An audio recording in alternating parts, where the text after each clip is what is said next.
I was working once at an ice cream parlor when I was about 15 years old, my first real job.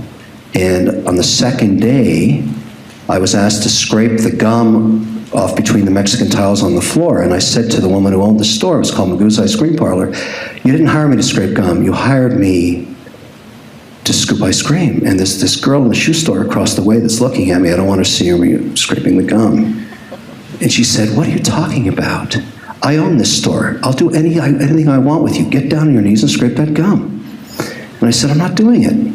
She said, "You're fired." Last job I ever had.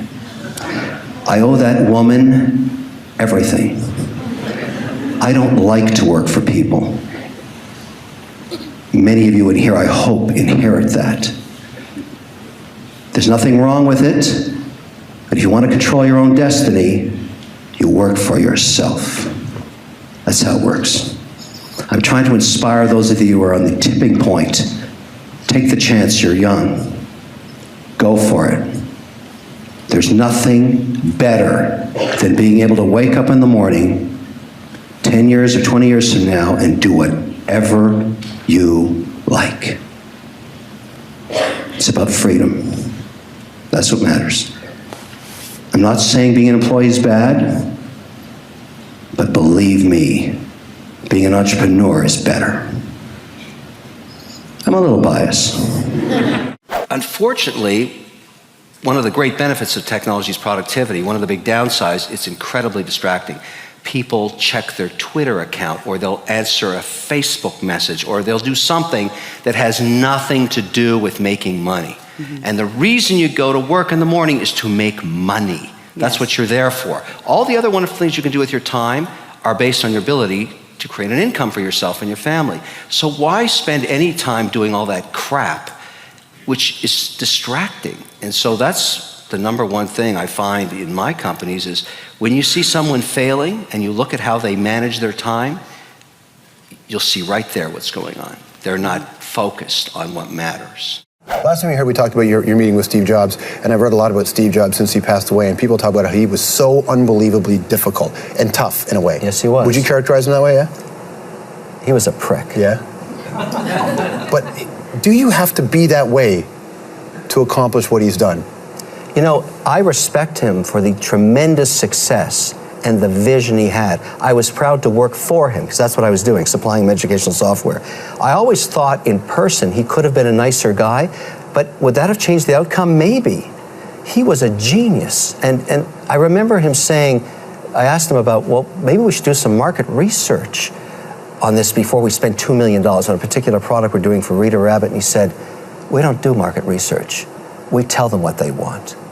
And I thought, wow, not only is that arrogant, but it's brilliant. Yeah. And it worked. Right. And so I said, okay, big guy, let's do it. And it was very successful. That whatever you do, somebody can do it better. You have to bring your A game in every single day. There's nothing unique about any one individual. What's unique is their passion, their ability to execute, to meet targets and exceed them. The minute you lose that ability, in capitalism, you're gone. It's a fair trade. The engine that makes you rich can take it all away from you. There are no guarantees. I think the deal that you missed that one of your fellow sharks was able to secure that you look back on and say, wow, I didn't know that one was going to work out that well, but it's proven to be a big success. And there is one, and I remember the moment. It was a deal called Sponge Daddy. It was a yellow sponge with a smile in its face. And I thought, what a piece of crap this is. The guy wanted $500,000 for like 50% of it. And Lori was beside me, you know, the queen of crap, as I like to say. She'd get the joke if she was here. And she started bidding on it, and I looked over at her and I said, are you out of your mind? This thing is a sponge. It's a sponge. She said, leave me alone. I said, no, Lori, I forbid you to do this. I can't watch you kill money like this. This is a shame. You're going to teach America how to waste cash. She said, shut up, I'm doing the deal. And she did. Sponge Daddy did $50 million in sales last year. It's a little piece of crap. I mean, that taught me, and I have a lot of respect for her now. That shows you the power of the Shark Tank platform. Simple product, simple message, there's actually a great corporate lesson to be learned in watching Shark Tank, and I urge anybody that's listening to this now to think about this for their own career. If you go back and look at 6 years of data, of all the deals that got funded, regardless to what the product was, and this does not detail the outcome of the company, just the ones that got a check from a shark. What are the common traits or threads? It turns out there's 3. In 100% of the cases, the entrepreneur is able to articulate the idea in 90 seconds or less. Here's a sponge. Under cold water, it's hard, scrapes eggs off plates. Under warm water, you can polish silver. I get it, right? Very simple. Number 2, it's usually a team are able to articulate why they're the right team to execute the business plan. They have a plan. They tell you what it is, and they tell you why they're the accredited, managers for it. That's interesting. You find it in every case where there's success. And here's the one that really matters. In 100% of the cases, the entrepreneurs knew their numbers inside out. You'd ask them about break-even analysis, margin analysis, market share growth, competition. In every answer, they had it. They nailed it. It turns out in corporate America today, and I teach this now, I taught at Notre Dame and MIT, the graduating cohorts, I explain this to them. When you're leading, when you want to be a leader, you have to articulate your idea in 90 seconds or less. You have to explain why you're the right person to lead, and above all, you have to know your numbers. You can see it happen on Shark Tank. It works in the real world too. And frankly, Shark Tank is the real world because it's real capital. So I use that and I teach it, and I think everybody should think about that. Explaining your vision clearly, succinctly, in a short period of time ends up being really important. If you think you can have a balanced life as an entrepreneur, that's just all bullshit. There's some other guy who wants your customer that's working 25 hours a day. Right. That's what I found. And so I don't even talk about that anymore as saying, look, you have to decide. It's a path. You either are going to control your own destiny or you're going to be an employee. They're both noble. One gives you time to be with your family, one gives you a more balanced life, and the other one is balls to the wall. And the reason you do it is to eventually have personal freedom because you've been successful. And I think most of the people in this room fall into that second category, balls to the walls, and they're going to make it or they're not. And that's why I come here, because it's a kindred spirit. I like to see entrepreneurs that are willing to risk it all, but have to realize there is no balance. The reason you do and pursue an entrepreneurial career is to provide financial freedom one day for yourself and your family. The sacrifice is there's no balance during the period you're growing the business. If you're successful, the reward is financial freedom, which is the essence. I tell young entrepreneurs, don't do it for the greed of money. Do it for financial freedom. Do it for freedom. Make yourself free one day so you can do whatever you wish with your time. And the only way you can do that in our society is you have to be wealthy to do that. And so the rewards of a great entrepreneur are they achieve that wealth and they're free to do whatever they wish, which may be more entrepreneurship. You don't know. If you're passionate and you're successful, you'll wake up one day rich.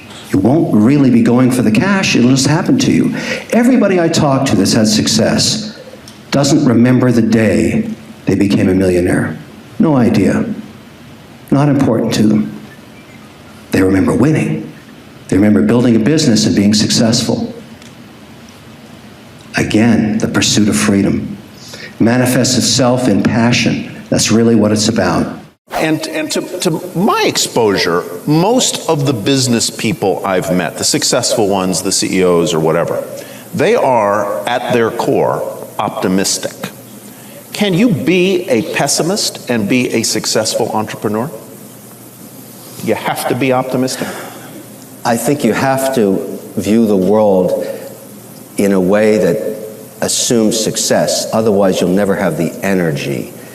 Maybe not a pessimist, but a skeptic is a good thing to be.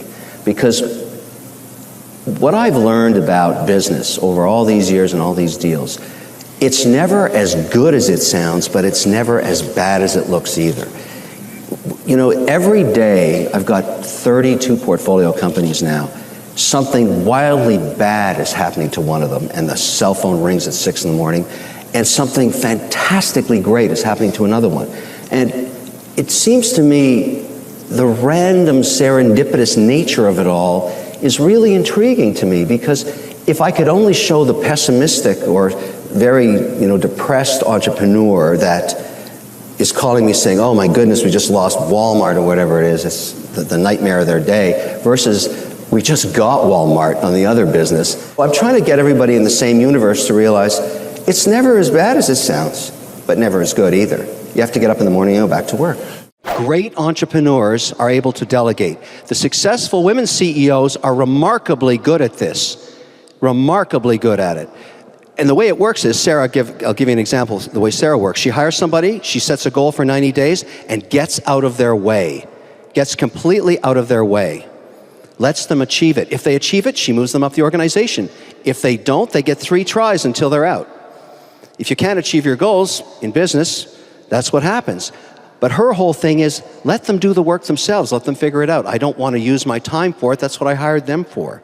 Great entrepreneurs have a tremendous amount of knowledge of what they're selling. They know a lot about everything, but they better know a lot about what they're selling. You never want to be caught explaining yourself and not knowing your product. That's because you're so passionate, you're spending all your time doing it. That's exactly what matters. Your job is to go out into the world and understand who you serve. It is not your responsibility to solve all the society's problems. You pay taxes to a government to do that. Your job is to go to war every day and win. To win market share, to salt the earth your competitors walk on, to steal their customers, and to take their profits and win. That's your job. And to make profits for your shareholders so that they give you more capital to create more jobs, to be more successful, to pay more taxes, to provide the standard of living that we have in America today. Your job is not to solve everybody's problem. It's to solve your customers' problems, your shareholders' problems, your employees' problems. I'm very distressed when people tell me a business should give 1/3 of its profits to charity. That's outrageous. It should give all of it to its shareholders, who then give to charity.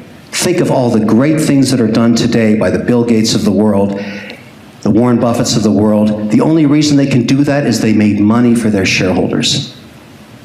Don't get lost in this debate. Stay focused and true to the mission.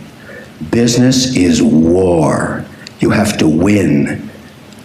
And you take the spoils, which are profits, and you help your fellow man. But first, you make money.